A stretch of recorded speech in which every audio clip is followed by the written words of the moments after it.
क्या होता है कि जब हम एक्सेल सीट जो बनाते हैं ना अपनी प्रपत्र 5 की टैग रजिस्टर, उस टैग रजिस्टर को जो हमारे स्थानीय डॉक्टर है वो एक भारत सरकार का पुराना ऐप का एनाफ और अब उसका नाम है भारत पशुधन ऐप, उस पर उसको अपलोड करना पड़ता है। वो अपलोड हो जाएगा तभी वो अनुदान में माना जाएगा, अन्यथा नहीं माना जाएगा। जो हमारा वर्तमान अनुदान है 1 अप्रैल से 31 जुलाई तक का, वो मुझे लगता है कि एनाफ पे दर्ज टैग के अनुसार ही मिलेगा। तो हम आज इस मीटिंग के बाद में जब घर जाएं, घर जाते ही पहले अपने डॉक्टर को फोन करें और उनको ये बताएं कि आपने हमारा टैग रजिस्टर एनाफ पर लिख दिया क्या। अगर नहीं लिखा है तो उसे तुरंत फोन करके अपने टैग रजिस्टर की एक फोटो कॉपी उसको उपलब्ध करवाएं और उसको कहें ये पूरा टैग रजिस्टर एनाफ पर दर्ज कर दें। ये हमें करवाना है और आज ही करवाना है। और इसे एक ये मान कर चलो कि एक टाइम पीरियड में कि अगले 3 दिन में हमारा एनाफ पर सारा टैग रजिस्टर अपलोड हो जाए तो ठीक है, नहीं होता है और डॉक्टर मना कर दे तो तुरंत विभाग से संपर्क करें, अन्यथा अगले अनुदान की उम्मीद बिना एनाफ के आप नहीं करें, ये मान कर चले। अब क्या हुआ, एनाफ का काम क्या किसका है, डॉक्टर का है। आपका वहां का जो लोकल डॉक्टर है उसका काम है एनाफ पे टैग दर्ज करने का। हमें तो उसको ये अपने टैग रजिस्टर की फोटोकॉपी उपलब्ध करवानी है। गंगानगर में क्या हुआ, ऑडिट ने पैरा बनाया कि किसी गौशाला में मान लीजिए 1200 गौवंश था और डॉक्टर की लापरवाही माने या कुछ भी कारण मान सकते हैं और उसने टैग वहां लिखे एनाफ पर 1000। तो ऑडिट ने पैरा क्या बनाया कि आपके एनाफ पर गौवंश था 1000 और आपने 1200 गौवंश का अनुदान उठा लिया। तो 200 गौवंश का अनुदान पिछले 3 साल से आपने लगातार एक्स्ट्रा उठाया है, इसलिए आपकी इस 200 गौवंश की रिकवरी की जाएगी। ये एक पैरा बना दिया, जबकि गौशाला का उसमें कोई दोष नहीं था, क्योंकि एनाफ का ना तो आईडी हमारे पास होती है ना ही एनाफ का टैग हम दर्ज कर सकते हैं। वो दर्ज करने का काम डॉक्टर का है, कंपाउंडर का है, उनके पास आईडी होती है।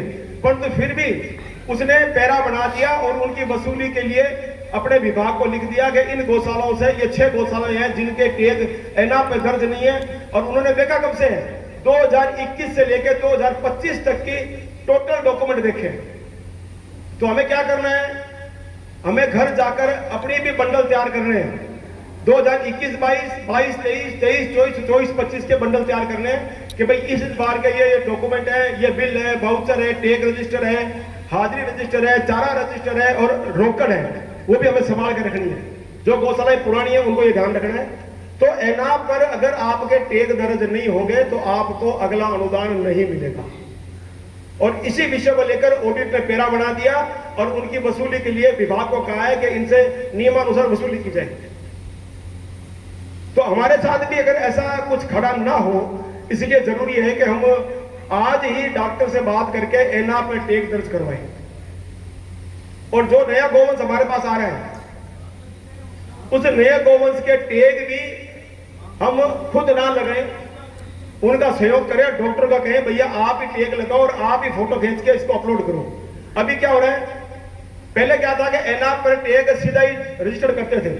अब नियम यह है कि आपको उसका एनाफ के जो टैग लगेगा गौवंश के, उसकी फोटो खींचेगी टैग वाली, वो फोटो भी साथ में अपलोड होगी।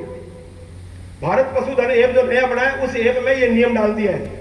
तो अब जो भी नया गौवंश लगे उसकी तुरंत आप फोटो खींचे, फोटो खींचकर आपके एलएस को, आपके डॉक्टर को वो उपलब्ध करवाएं ताकि वो उसको एनाफ पे दर्ज कर दें।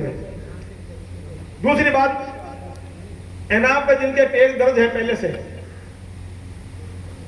और उसमें आपने कोई मर्द गौवंश नहीं दिखाया है, जो गौवंश आपके पास नहीं है वो उन्होंने एनाफ पे बोल रहा है, तो ये भी हमें ध्यान करना है कि वो जो गौवंश हमारा मर्द हो चुका उसकी डिटेल भी पुरानी गौशालाएं जिनके एनाफ पे दर्ज है वो उनको उपलब्ध करवाएं ताकि वो उस गौवंश को एनाफ से माइनस कर दें। अन्यथा क्या होगा कि आपके टैग रजिस्टर में तो गौवंश मर्द है और वहां बोलता रहेगा तो गौवंश की संख्या आपकी एक्सेस बढ़ गई वहां पे, तो ये भी एक आपकी ऑडिट का पैरा बढ़ जाएगा कि वो ये बताएंगे आपको कि भविष्य में जब भी गौवंश की गिनती एनाफ के आधार पर होगी तो या तो आपकी गौवंश की संख्या कम मिलेगी या बहुत ज्यादा मिलेगी। तो भी आपको यह ऑब्जेक्शन खड़ा हो सकता है कि ये आपका गौवंश कहां गया, इसके बारे में आपने विभाग को सूचित नहीं किया। जबकि हमने हमारे टैग रजिस्टर में से उसको माइनस कर दिया, पर हमने उसको एनआफ में माइनस नहीं किया तो वो आपका माइनस नहीं माना जाएगा। तो मेरा सबसे निवेदन रहेगा कि एनआफ रजिस्टर को एक बार अपने बैठ के तय करें और उसको तरीके से बनाएं।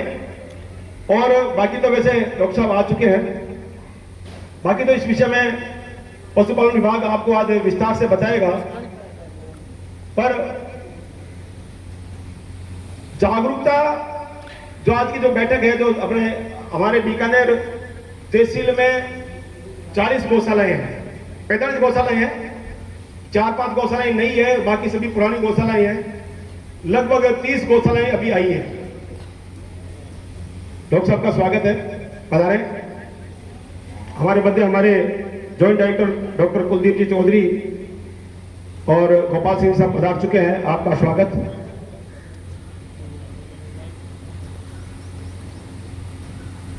पधारें।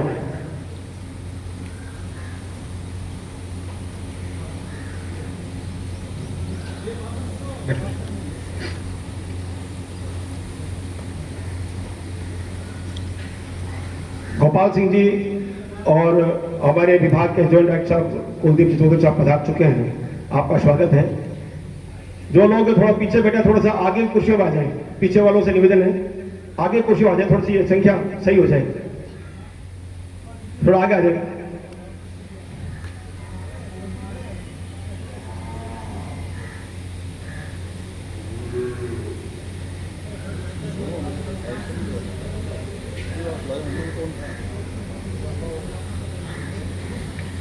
अब मैं निवेदन करूंगा